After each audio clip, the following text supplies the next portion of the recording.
tanda orang beriman.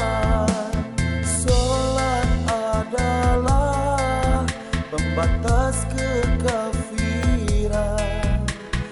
Di suatu saat akan dipertanyakan.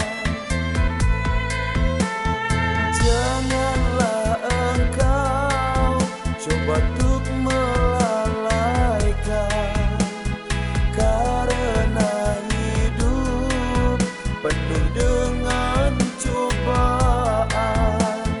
Masih diberi kesempatannya kita kumpulkan amal demi untuk kebaikan. Jadikan sebagai bekal untuk menghadap Ilahi.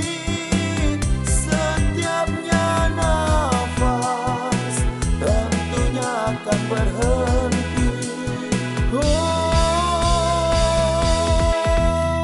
Solat adalah pembatas kekafiran.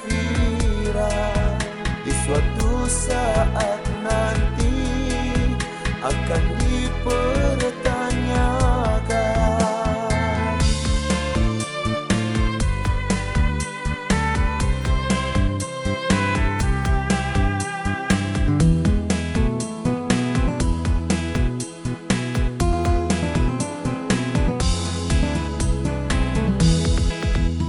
Kerjakanlah sholat, janganlah kau tinggalkan.